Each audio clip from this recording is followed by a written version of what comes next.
ஸ்ரீ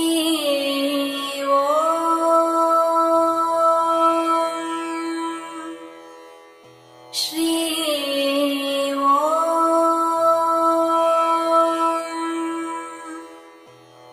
ஸ்ரீ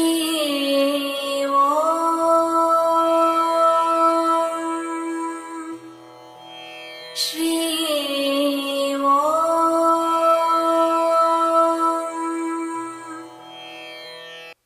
சிவம். மதங்களில் தானம். இந்த உலகத்தில் எத்தனை மதங்கள் இருந்தாலும் அத்தனை மதங்களிலும் மிக சிறப்பாக செய்ய வேண்டும் என கூறுவது தானம். இந்த தானம் என்பதிலும் தர்மம் என்பதிலும் வேறு விதமான கருத்துக்கள் உண்டு. ஆனால் நாம் தானம் என்று எடுத்துக்கொள்வோம். இந்த தானம் என்பது நம்மை விட உயர்ந்தவர்களுக்கு நாம் அளிப்பது தானம் என்கின்றோம். ஒரு சிலரோ தானம் என்பது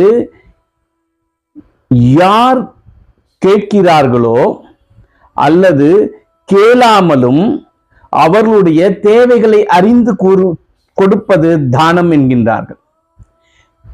நாம் தேவை இருந்து கொடுப்பதோ தேவை இல்லாமல் கொடுப்பதோ அதை விட்டு விடுவோம். கொடுப்பது தானம், அப்படி எடுத்துக்கொள்வோம். அப்படி தானம் என்பது கொடுக்கப்பட வேண்டியது. அதை ஒவ்வொரு மதமும் செய்ய வேண்டும் என்று சொல்கின்றது.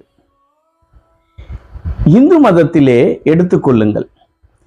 எந்த ஒரு நற்காரியங்கள் செய்தாலும் எந்த ஒரு செயலை செய்தாலும் தானம் கொடு, தானம் கொடு.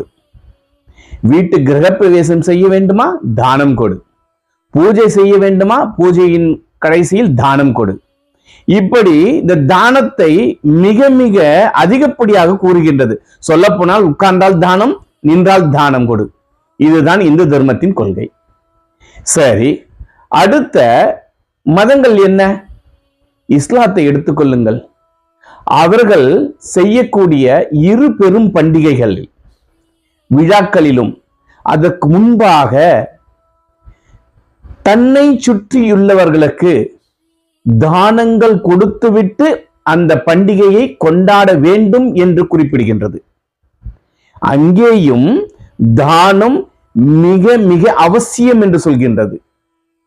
அடுத்தது கிறிஸ்துவ மதம். அவர்களிலும் இயேசுவின் பிறந்த தினத்திலே, கிறிஸ்துமஸ் நல்லாளிலே தானங்கள் செய்கின்றார்கள். அது எந்த நாட்டிற்கு சென்றாலும் நீங்கள் பார்க்கலாம். அந்த நேரத்தில் ஒவ்வொரு வீடாக சென்று தன்னால் முடிந்ததை, நண்பர்களாக இருக்கட்டும் உறவினர்களாக இருக்கட்டும், ஏதேனும் ஒன்றை கொடுத்து வருவார்கள். அப்படி என்றால் தானம் என்பது மிக முக்கியமானது. இந்த தானம் இரண்டு விதமாக இருக்கின்றது.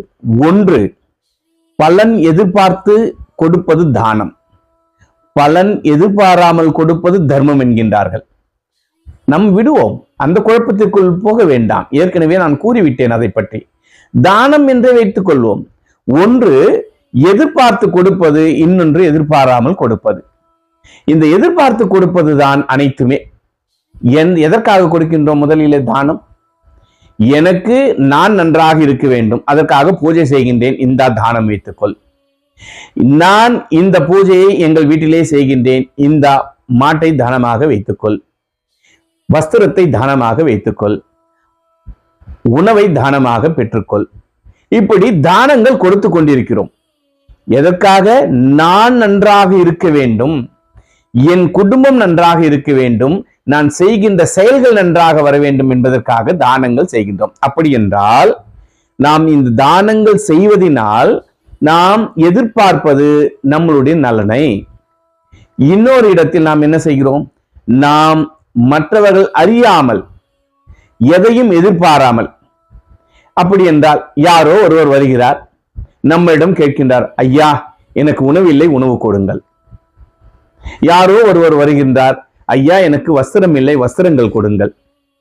ஐயா நான் வாழ்வதற்கு வழி இல்லை, ஏதேனும் ஒரு உதவி செய்ய முடியுமா எனக்கு தானமாக உதவி செய்யுங்களேன் கேட்கின்றார்கள்.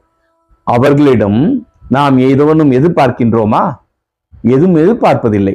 முதலிலே நாம் எதிர்பார்க்கின்றோம், இந்த தானம் நான் செய்வதனால் எனக்கு நன்மை பயக்கும் என்று. இங்கே அதை எதிர்பார்க்க முடியாது. ஆனால் என்ன, நம் மனதிற்குள் தானம் செய்வதனால் எனக்கு கர்மா நன்றாக இருக்கும். அப்படி என்றால் இங்கே தானம் என்பது மிக மிக முக்கியம். எதனால் இந்த தானத்தை ஒவ்வொரு மதமும் மிக மிக அவசியமாக சொல்கின்றது? ஏனென்றால் தானம் கொடுப்பதினால் மட்டுமே நம்மளுடைய சக உயிரினமாகிய மனிதகுலம் தழைக்கும். ஏழை எளியவர்களுக்கு இல்லாதவர்கள் கொடுப்பதினால் அவர்களுடைய வாழ்வு உயரும். நான் நன்றாக இருக்கும்போது, நான் சந்தோஷமாக இருக்கும்போது என்னை சுற்றி உள்ளவர்களும் சந்தோஷமாக இருக்க வேண்டும். அப்படி மற்றவர்கள் சந்தோஷமாக இருக்க நான் சந்தோஷமாக இருந்தால்தான் அது சரியான சந்தோஷம். மற்றவர்களும் சந்தோஷப்பட நாமும் சந்தோஷம் அடைய வேண்டும். நாம் மற்றவர்களுக்கு கொடுக்கின்ற ஒரு எண்ணத்தை வளர்க்க வேண்டும். அப்படி நாம் கொடுத்து கொடுத்து வளர்வதனால் நம்மை சுற்றி வருபவர்கள் சந்தோஷமாக இருப்பார்கள். அந்த சந்தோஷம் நமக்கும் கிடைக்கும். நம்மை சுற்றி சோகங்கள் இருக்கின்ற இடத்திலே நாம் இருந்தால் நாம் சந்தோஷமாக இருக்க முடியுமா? ஒரு நேரம் இல்லை என்றால் ஒரு நேரத்தில் அந்த சோகம் நம்மை பாதித்துவிடும். அப்படி என்றால் நம்மை சுற்றி அனைவரும் சந்தோஷமாக இருக்க வேண்டும். அதற்கு என்ன செய்வது? இருக்கின்றவன் இல்லாதவனுக்கு கொடு. என்னிடத்தில் அதிகப்படியாக இருக்கிறது கொடு. உன்னிடத்தில் இல்லையா, பகிர்ந்து கொடு. நீ உனக்கு 4 இட்லி இருந்தால் 2 இட்லியை மற்றவர்களுக்கு கொடு. அப்படி என்றால் அனைவரும் சந்தோஷமாக இருப்பார்கள். என்னை சுற்றி சந்தோஷமாக இருக்க நானும் சந்தோஷமாக இருப்பேன். அதனால் எனக்கு புண்ணியங்கள் வருகின்றதோ இல்லையோ அதை பற்றி நாம் கவலைப்பட வேண்டிய அவசியம் இல்லை. நாம் செய்ய வேண்டியது தானம். நம் மனித குலம் தழைக்க வேண்டும் என்றால், யாரும் துன்புறாமல் இருக்க வேண்டும் என்றால் இந்த தானத்தை நாம் கை கொள்ள வேண்டும்.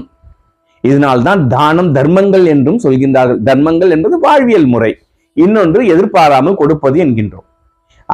எனவே நாம் அனைவரும் தானத்தை ஒரு கொள்கையாக எடுத்து நம்மால் எந்த அளவுக்கு கொடுக்க முடியுமோ அந்த அளவிற்கு மற்றவர்களுக்கு உதவி செய்து வாழ்ந்தால் நாமும் வாழ்வோம், மற்றவர்களும் வாழ்வார்கள்.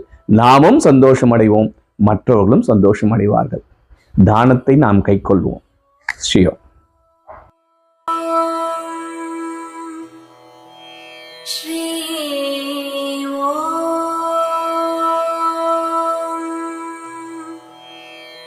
Shri